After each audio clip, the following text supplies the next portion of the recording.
గురక అనేది ఇప్పుడు చాలా కామన్ సిమ్టమ్ అయిందండి. పిల్లల్లో గానీ, టీనేజర్స్ లో గానీ, ఓల్డ్ ఏజ్ పీపుల్లో. ఇంతకుముందు ఏంటంటే ఈ గురక సిమ్టమ్ సమస్యగా అనుకోవచ్చు, కొంతమంది జస్ట్ సిమ్టమ్ అనుకోవచ్చు. ఎందుకంటే వాళ్ళకి ఇబ్బంది ఉండదు, కానీ రైతులు గురక పెడతా ఉంటారు, అది పక్కన వాళ్ళకి ఇబ్బంది కలిగిస్తా ఉంటది. ఈ సిమ్టమ్ మనం ఇంతకుముందు చూస్తే ఎక్స్పెషలీ ఓల్డ్ ఏజ్ పీపుల్లోనే చూసేవాళ్ళండి. ముసలోళ్ళు గురక పెట్టి నిద్రపోతున్నారులే అనేవాళ్ళు. కానీ ఇది ఇప్పుడు చిన్న పిల్లల్లో కూడా సమస్య ఎక్కువైంది. ఎస్పెషలీ స్కూల్ గోయింగ్ ఏజ్ లో ఈ గురక అనేది, నోరు తెరిచి నిద్రపోవటం అనేది, రికరెంట్ కోల్డ్ జలుబు రావటం అనేది చాలా సమస్య అయిందనమాట. దీనికి మెయిన్ కారణం ఏంటంటే పిల్లలందరూ ఓవర్ క్రౌడెడ్ ప్లేస్ లో స్కూల్లో ఉండటం, అలానే పిల్లలకి ఎక్సర్సైజ్ అనేది సరిగా లేకపోవటం, అలానే పిల్లలు ఎక్కువ చల్లటి పదార్థాలు తినటం, ఏసీల్లో ఎక్కువ ఉండటం, అలానే ఒబేసిటీ, ల్యాక్ ఆఫ్ రెసిస్టెన్స్, ఇవన్నీ కూడా ఈ పిల్లల్లో ఈ ప్రాబ్లం రావడానికి కారణం అవుతున్నాయి అనమాట. అంటే బాడీ రెసిస్టెన్స్ తక్కువ ఉన్నా, వైరల్ ఇన్ఫెక్షన్స్ ఎక్కువ ఉన్నా, ఈ దుమ్ము ధూళి ఎక్కువ ఉంటున్నా, పొల్యూషన్ వాళ్ళు చూసినట్లయితే వెహికల్ పొల్యూషన్ ఎక్కువైంది, ఇండస్ట్రియల్ పొల్యూషన్ ఎక్కువైంది. వీటన్నిటి నుంచి ఏంటంటే పిల్లల్లో టాన్సిల్స్, ఎడినాయిడ్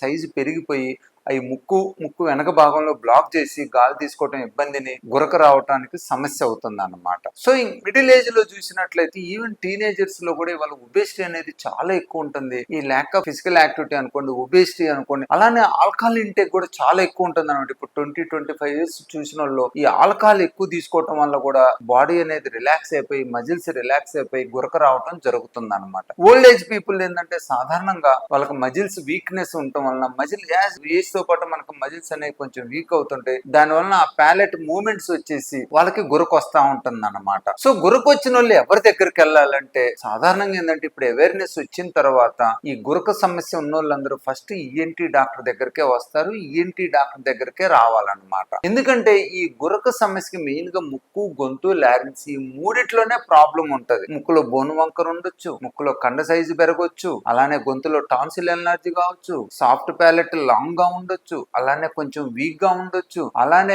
ఆ ఫెరెంజియల్ టిష్యూ థిక్నింగ్ ఉండొచ్చు, ఎపిగ్లాటిస్ ప్రాబ్లం, ఇవన్నీ కూడా ఈఎన్టీ ఎగ్జామినేషన్ కిందకే వస్తాయి అన్నమాట. కొంతమంది పల్మనాలజిస్ట్ దగ్గర కూడా వెళ్తుంటారు. ఎందుకంటే గురక వస్తుందండి, బ్రీతింగ్ షార్ట్నెస్ ఆఫ్ బ్రెత్ అంటాం. ఈ గురక వచ్చే వాళ్ళు ఏంటంటే స్లీప్ డిస్టర్బెన్స్ ఉంటుంది, నైట్ బ్రీతింగ్ ప్రాబ్లం ఉంటుంది అనమాట. సో పల్మనాలజిస్ట్ దగ్గరికి వెళ్తుంటారు అనమాట. సాధారణంగా ఈ గురక వచ్చిన వాళ్ళు ఫస్ట్ ఈఎన్టీ డాక్టర్ దగ్గరికైనా రావాలి, లేదా ఫిజిషియన్ గానీ పల్మనాలజిస్ట్ చూయించుకున్నా కూడా తర్వాత ఈఎన్టీ డాక్టర్ ద్వారా ఖచ్చితంగా పరీక్ష చేయించుకోవాలి. ఎందుకంటే ఈ అనటామికల్ అబ్నార్మాలిటీ అనేది చాలా ఇంపార్టెంట్. ఈ అనటామికల్ అబ్నార్మాలిటీస్ ని కరెక్ట్ చేయకపోయినట్లయితే గురక తగ్గదు. ఏదన్నా ట్రీట్మెంట్ తీసుకున్నా కూడా మనకి మంచి రిజల్ట్ రాదనమాట. ఇప్పుడు ముక్కులో బోను వంకర ఉండో, లేదా ముక్కు వెనక భాగంలో టిష్యూస్ ఏమన్నా సైజు పెరుగో, లేదా ఎపిగ్లాటిస్ పెరుగుండో మనం సిపాప్ మిషన్ పెట్టుకున్నా కూడా మంచి రిజల్ట్ రాదు. ఏదో కొంత ఇంప్రూవ్మెంట్ ఉన్నట్టు ఉంటది, కానీ మనం ఆక్సిజన్స్ ని ఎక్కువ కాన్సన్ట్రేషన్ లో ఇవ్వాల్సి వస్తుంది, ఎక్కువ లీటర్ ఫ్లో ఇవ్వాల్సి వస్తుంది. సో మనం ఫస్ట్ ఈఎన్టీ డాక్టర్ కనుక సంప్రదించి తర్వాత అయినా కూడా ఈఎన్టీ ప్రాబ్లం ఏదైనా ఉంటే, సింపుల్ ముక్కులో బోను వంకర ఉండొచ్చు, సాఫ్ట్ ప్యాలెట్